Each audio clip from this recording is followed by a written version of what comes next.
हा कसा ताल आहे 8-15 दिवस थांब फक्त अजून तुला कळेल कोणाच्याला सकाळी 10ला जर रानात झोपलं का संध्याकाळी 6लाच घरी जेवण करायची बी आठवण राहणार तुला जेवायची बी हा काय झालंय कळेल ना फक्त 15 दिवस थांब तुम्ही काय मला कच्चं बिचं समजलं का काय मला काय कळणार तुमचं शेतकऱ्याचं लेकरू आहे कळलं का हा जन्मच मातीच झालाय त्यामुळे टेन्शन नाही घेत आपण कामाचं कळलं का कळेल 15 दिवस थांब फक्त आपल्या पुढं कसं बाकी ठिकाण पडतात कामाला कळलं ना आपण फक्त एका गोष्टीत कमी त्याच्यामुळे ना तुम्ही मला हे नाही दाखवायचं भ्या नाही दाखवायचं कामाचं दातात ना दाताचं जाऊ द्या त्याचा विषय ना देवाने दिलं ते माझ्यासाठी भरपूर आहे देवाने जे मला दिले ते कोणाला दिलं नाही असं म्हणून मी जगते दाताचा विषय बी नाही याच्यात काय मला खायला भाकर पोटभर खाते का नाही त्या दाताने मी चावते का नाही तुम्ही जे खाऊ नाही शकत मी ते खाते दाताचं काय थोडे पाच असू दे असले आता राहिले काय माझं आता फक्त आयुष्य माझ्या आरूच भविष्य बदलायचे आता उतरत्या वेळेला राहिले बी नाही काही म्हणा पर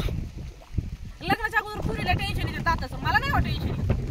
झालं गेलं आता उतरत्या वेळेला तर कोण आपलं काय बघणार आहे का दुसरं कोणी ते दाताने हिन बसवायला आणि कामाचा विषय तुम्हाला सांगते मी टेन्शनच घेत नाही मी कारण का मोठ्या टायमात हवा बी आपणच करते आणि कामाच्या टायमाला काम बी आपणच करते कळालं का जन्म शेतात झालाय मातीत शेतकऱ्याची लेक आहे मी अशी रस्त्याला फिरणाऱ्याची नाही फक्त एका गोष्टीत कमी तुम्हाला मग म्हणलं का नाही मी फक्त शिक्षणात थोडी कमी मी नाही तर कोणत्या बी गोष्टीत कशात बी आपल्याला लावायचं तुम्ही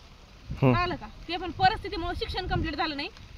ते पण थोडं झालं 10वी झाली तुम्हाला वाटतं असं नाही शिक्षण नाही झालं काही नाही मी तुम्हाला 3दा-4दा काय करीन कळालं का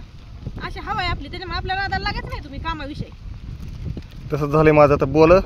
बोल आणि बोलून घे असं झालंय माझं मग तुम्हाला माहिती आहे 9 वर्ष झालं मी तुमच्या हातात आले मग तुम्हाला माहिती का नाही मी कामाला निबर आहे म्हणून मग तुम्ही मला काय करायचं गरज आहे खिजवायची काय गरज आहे हा आज बी उगा पाळी घालायला ट्रॅक्टर येतं म्हणलं तर आलं नाही म्हणून आले मी ड्रेस चांगला घड्याळून बिड्याळून घालून आणि जर शेतात मला आता उद्याच्याला पाळी घातल्यावर उद्या मला काशा यायच्यात मग काय मी घड्याळून बिड्याळ घालून काशा यायचं आहे का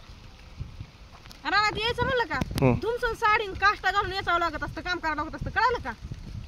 ड्रेस नाही असली हवा घरी चलते हा ते बी खरंय तुझं घरीच करते मी बी ती हवा रानात नाही करीत रानात आले की हातात बांगड्या धुमसून काष्टा घालून डोक्यावर पाठी घालून घेऊन काय गाडी यायची काय गरज आहे चलत येते मी रानात काम करते माझ्या नादाला का लागू 15 दिवसांनी कळ ना अजून कसं काय म्हणजे काय होते काय कसं समजलं मी तुम्हाला केलं ना काय आजच पहिल्यांदा मी रानात आले नवीन ती मला लागला तुम्ही सांगायला सांगा ना मला मी आजपर्यंत कधी गेलं नाही का 9 वर्षात केलं नाही का आता लागलं मला हे करायला हे आजी तुमच्या कटाळखोर नाही मी गावातून यायचं इस्त्रीचे कपडे घालून बांधावं बसायचं रुबाब हाणायचा तुम्ही शेतकऱ्याचे लेकरूत ना थोडंफार भान ठेवायचं हो कामाचं बी सावली चांगली झाली आंब्याच्या ए बाई तू तुझं काम बघ तिकडे काय ती माझं काय डोकं नको काय कामच नाही आज रानात काय बघू पाळी घातली असती तर मग हे केलं असतं ते काशा याचा बघ पलीकडे ठुकट्यातल्या तुमच्या बापाने असल्या तर माझ्या बापाने नागडीतल्या काशा तुमच्या बापाने असल्या तर माझ्या बापाने एवढं सांगा मला तू येच माझ्या बापाने तुझ्या बापाचं नाव काढू नको तू तुझं येच असं म्हणा डायरेक्ट मग तुमच्या बापाचं नाव काढायला राग येत नाही म्हणून असं म्हणायचं कळलं का जाऊ का मी आता हो का बसू इथं मला नाही काय यायचं तू तर लय म्हणत होती आता चलत येईन कुठं काष्टा खाऊन डोक्यावर पाठीन कुठं काय ये बरं आता गावात येताना चलत ये 9 वर्ष केलंय आपण कळलं का हा तुम्हाला बी माहिती चलत येऊन दाखव आज मला माझ्या पुढे 2 बाया फिक्यात कामाला हे तुम्हाला पण माहिती माझ्या दिसण्यावर आणि माझ्या बोलण्यावर जाऊ नका मी जेवढं बोलते का तेवढं करून बी दाखवते कळलं का कळतंय मला बी ते थोडं करून पण दाखवते बरं कळतंय त्याच्यामुळं ढिलं पडायचं नाही शब्द बोलायचं नाही बरं कळलं का तुम्हाला 3दा पुरीन कामासाठी मी कळलं का इतकी बेकार आहे आपण कामाला कळलं ना मला दिसन ना बोलायला जशी टक्कर लागू ना तशीच कामाला बी टक्क आहे कळलं का कामाला आग लागूस आग लागू नाही कुणाच्या जीवा बसून काही सुद्धा सवय नाही आपल्याला स्वतःच्या हिमतीवर खाल्ले आखा उन्हाळा लोकांच्या बाया बिया बसल्यात आखा उन्हाळा आपण कष्ट केले कळलं का आखा उन्हाळा मशीन चालवली हां दिलं समजू नका